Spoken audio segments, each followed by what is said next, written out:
ఒక ప్రధానమైనటువంటి సజెషన్ దీనిలో ఏం చెప్పారంటే రాష్ట్ర ప్రభుత్వాలకి semester based semester academic year full year కాకుండా సెమిస్టర్ లేదా షార్టర్ మాడ్యూల్స్ లో మరి ఈ ప్రతి స్టేజ్ లో కూడా కేవలం ఇది సెకండరీ స్టేజ్ అనే కాదు, ప్రతి స్టేజ్ లో కూడా మరి లోకల్ పద్ధతి, లోకల్ అవసరాలకు, లోకల్ కండిషన్స్ కి అనుగుణంగా దీన్ని వీలైతే సెమిస్టర్ బేస్డ్ కానివ్వండి, లేదా you call it something else module based system గా కానివ్వండి, అకాడమిక్ ఇయర్ గా దీన్ని తయారు చేయాలి అని చెప్పి ఒక ప్రధానమైనటువంటి సూచన చేయటం జరిగింది. ఇక లాంగ్వేజెస్ విషయంలోకి వచ్చేసరికి ఇందాక ఇతరులు చెప్పినట్టుగా 8వ తరగతి వరకు, 5వ తరగతి వరకు ఖచ్చితంగా, ఆ తర్వాత అవకాశం ఉంటే 8వ తరగతి వరకు లేదా ఈవెన్ బియాండ్ ఆ తర్వాత కూడా మరి మాతృభాషలో మరి చదువు నేర్పించాలి, లేదా మాతృభాష లేక స్థానిక అక్కడ ఆ ప్రాంత భాష ఏదైతే ఉందో దానిలో మరి పూర్తి మీడియం ఆఫ్ ఇన్స్ట్రక్షన్ అది ఉండాలి అని ఒక సూచన చేయటం జరిగింది. ఇది బైండింగ్ అని చెప్పలేదు పాలసీ, బట్ కానీ ఖచ్చితంగా మాతృభాషలో కానీ ప్రాంత భాషలో కానీ ఇది ఉంటే బాగుంటుంది. ఇది వారి వారి లెవెల్స్ ఆఫ్ లెర్నింగ్ కి, వారి ఎడ్యుకేషనల్ అటైన్మెంట్ కి ఇది దోహదపడుతుంది అని చెప్పి స్పష్టంగా చెప్పడం జరిగింది. సో ఎన్సిఆర్టి మరి అన్ని తరగతులకి మరి పాఠ్యాంశాలు, పుస్తకాలు ఏవైతే ఉన్నాయో మరి అనేక భాషల్లో లోకల్ కంటెంట్ తో, లోకల్ ఫ్లేవర్ తోనూ ఎన్సిఆర్టి తయారు చేస్తుంది. దీన్ని ఇది ఒక, నాకు తెలిసి ఇది అన్ని భాషల్లో అవైలబుల్ ఉంటాయి. వీటికి సాఫ్ట్ కాపీస్ కూడా డౌన్లోడబుల్ ఫామ్ లో అవైలబిలిటీ ఉంటాయి. ప్రింటెడ్ బుక్స్ కూడా వీలైనంత తక్కువ ధరకి ప్రింటెడ్ కాస్ట్ కి ఇచ్చేటువంటి ప్రయత్నం చేస్తామని చెప్పింది.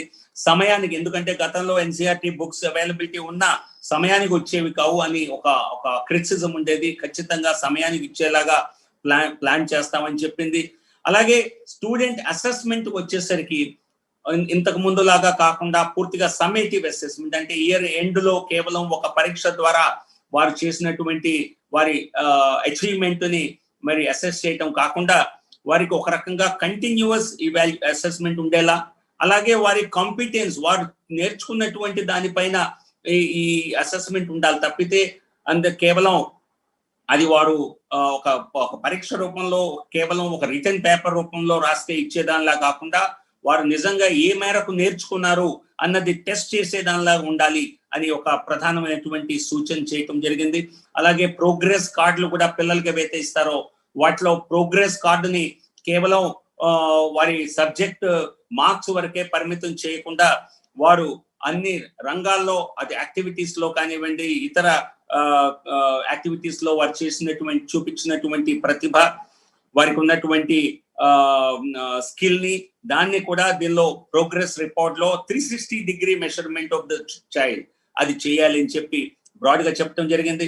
అలాగే బోర్డ్ ఎగ్జామ్స్, ఇది కొంచెం చాలా ఇంట్రెస్టింగ్ గా అనిపించింది నాకైతే. ఖచ్చితంగా ఒకే సమయంలో ఒకే ఎగ్జామ్ రాయటం వలన వారికి విస్తృతంగా వారి పైన ప్రెషర్ ఉంటుంది కనుక పిల్లల పైన మరి అవసరమైతే ఎగ్జామినేషన్స్ ఒకే సంవత్సరంలో 2 సార్లు అవకాశం కల్పించి వారు ఎవరైనా రెండోది రాస్తే బెస్ట్ ఆఫ్ ది 2 వారికి అవకాశం ఇచ్చేలా కూడా పెట్టొచ్చు. దీని ద్వారా వారి పైన ఒక ఎగ్జామ్ రాసి సరిగ్గా మార్క్స్ రాకపోతే మా పరిస్థితి ఏమిటి అన్న భయాందోళనలు వారి నుంచి తొలగించే విధంగా చేయొచ్చు అని చెప్పడం జరిగింది.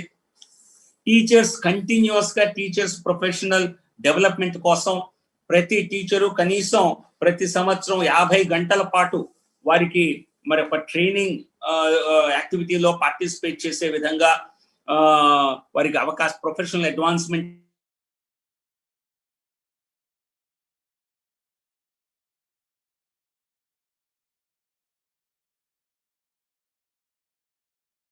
ప్రైమరీ స్టేజ్ టీచర్స్ ఉంటే వారు ఎలిమెంటరీ స్టేజ్కి వెళ్తే తప్పితే వారికి ప్రమోషన్ వచ్చేది కాదు, లేదా అటువంటి పరిస్థితులు బహుశా ఉన్నాయేమో. దీనిలో ఏం చెప్పారంటే అదే లెవెల్లో టీచ్ చేసినప్పటికీ కూడా మరి పర్ఫార్మెన్స్ బేస్డ్ ఇవాల్యుయేషన్ ద్వారా వారికి అవకాశాలు కల్పిస్తామని, అలాగే vertical mobility of teachers based on merit, అంటే టీచర్ల నుంచి వారు ఇతర మరి బిఆర్సీస్ కి కానివ్వండి, క్లస్టర్ రిసోర్స్ కోఆర్డినేటర్స్ గా కానివ్వండి, డయట్స్ లో కానివ్వండి, లేదా ఇతర గవర్నమెంట్ డిపార్ట్మెంట్స్ లో కానీ వారికి ప్రతిభ ఆధారంగా వారిని ఇటువంటి వర్టికల్ మూవ్మెంట్ కూడా వారికి ఆస్కారం కల్పిస్తామని చెప్పి ఈ పాలసీ ద్వారా తెలియచేయటం జరిగింది. సో నిజంగా చెప్పాలంటే టీచర్ పిల్లలకి ఏ విధమైనటువంటి స్టూడెంట్స్ కి ఏ విధమైనటువంటి విస్తృత మరి లెర్నింగ్ ఆపర్చునిటీస్ ఈ పాలసీ ద్వారా మరి రూపొందించబడ్డాయో అదే విధంగా టీచర్స్ విషయంలో కూడా, ఎందుకంటే టీచర్స్ కదా పిల్లల్ని ఈ విద్యా విధానం ద్వారా వారికి విద్యాభ్యాసం చేయవలసింది, విద్యను వారికి ఇవ్వవలసిన టీచర్సే కనుక టీచర్స్ పైన విస్తృతంగా ఈ పాలసీలో ఫోకస్ చేయడం జరిగింది. దీనిలో ఒక ఇంట్రెస్టింగ్ ఏంటంటే ఒక 4-year బిఎడ్ ప్రోగ్రామ్స్ ని అన్ని యూనివర్సిటీల్లోనూ కూడా మరి దీన్ని ఒక ఇంట్రడ్యూస్ చేయడం జరుగుతుంది. మల్టీ డైమెన్షనల్ లెర్నింగ్ అన్నది మనం ఇప్పుడు ఫోకస్ పెడుతున్నాం కాబట్టి, multi subject multi sectoral approach ఉంది కాబట్టి అన్ని యూనివర్సిటీస్ లో కూడా 4-year బిఎడ్ ప్రోగ్రామ్ ని ఇంట్రడ్యూస్ చేయాలని, తద్వారా టీచర్స్ కి మరి multi subject multi faceted exposure వారికి ఇవ్వాలని, అలాగే డిగ్రీ చదివిన వారికి అయితే మరి బిఎడ్ ట్రైనింగ్ కోసం 2 ఏళ్ల ప్రోగ్రామ్స్ ఇంట్రడ్యూస్ చేయాలని, అలాగే 4 ఏళ్ల డిగ్రీ ప్రోగ్రామ్ చదివిన వారికి 1-year బిఎడ్ ప్రోగ్రామ్ చేయాలని. సో అలాగా 3 different types of BEd programmes రూపకల్పన కూడా ఈ పాలసీలో చేయటం జరిగింది. వీటిని ఇంకొకటి, ఈ పాలసీ యొక్క ప్రధాన ఉద్దేశం ఏవైతే కోచింగ్ సెంటర్స్ పేరుతో ఏవైతే విద్యా విధానాన్ని, గతంలో ఉన్న విద్యా విధానాన్ని పూర్తిగా వాటికి అనుగుణంగా మార్చుకున్నాయో, ఏవైతే పూర్తిగా మరి రోట్ లెర్నింగ్ పైన ఆధారించే ట్రైనింగ్ ఇస్తున్నాయో వాటికి కొత్త పాలసీ ద్వారా మరి పూర్తిగా దానికి ఒక రకంగా చెప్పాలంటే చరమగీతం పాడే అవకాశం ఉంటుంది అని ఈ పాలసీ ద్వారా చెప్పడం జరిగింది. సో ఇంకా అనేక విషయాలు ఉన్నాయి.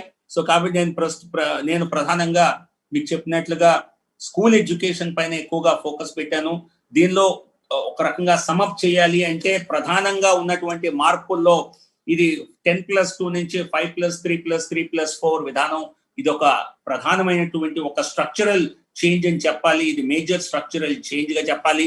రెండవది మరి దీనికోసం ప్రీ స్కూల్ ఎడ్యుకేషన్ కోసం మరి అంగన్వాడీ సెంటర్స్ ని మరి అనుసంధానం చేయటం, అంగన్వాడీ సెంటర్స్ ని కూడా స్ట్రెంథెన్ చేయటం, మరి పిల్లలు క్లాస్ 1 లో ఎంటర్ అయ్యేక ముందే అంతకు ముందే వారిని ప్రిపేర్ చేయటం అన్నది ఖచ్చితంగా ఈ కొత్త విధానంలో ఒక పెను మార్పు అని చెప్పాలి.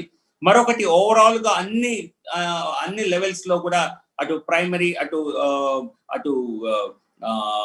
సెకండరీ 12th స్టాండర్డ్ వరకు అన్ని స్టేజెస్ లో కూడా ఫోకస్ మరి కంటెంట్ నుంచి ఖచ్చితంగా మరి లెర్నింగ్ వైపు, కంటెంట్ నుంచి మరి లెర్నింగ్ వైపు ఫోకస్ షిఫ్ట్ చేస్తూ మరి టీచింగ్ పద్ధతుల్ని, కొత్త పద్ధతుల్ని అలవాటు చేసే విధంగా మరి పిల్లల్లో, విద్యార్థుల్లో ఆలోచన విధానాన్ని పెంపొందించే విధంగా, వాళ్ళలో కొత్తగా ఆలోచించేటువంటి జిజ్ఞాస పెంచే విధంగా, కొంత వారికి మల్టీ సెక్టోరల్ అప్రోచ్, వారికి మల్టీ సబ్జెక్ట్ ఎక్స్పోజర్ దొరికే విధంగా, కేవలం చదివే సబ్జెక్టులే కాకుండా ఇతర సబ్జెక్టుల పైన కూడా అవగాహన కలిగే విధంగా, అదే కాకుండా మరి even 10 days of no bag education అని చెప్పారు. అంటే 10 రోజుల పాటు పిల్లలు స్కూల్కి వెళ్లకుండా, ఈవెన్ మిడిల్ క్లాస్ స్టూడెంట్స్ కూడా లోకల్ గా ఉండేటువంటి ఏదైనా స్కిల్, ఏదైనా వర్క్ షాప్ కి వెళ్ళటం కానీ, ఎవరి దగ్గర నుంచి ఏదైనా లోకల్ ఫ్యాక్టరీ ఉంటే ఫ్యాక్టరీ దగ్గరికి వెళ్ళటం కానీ,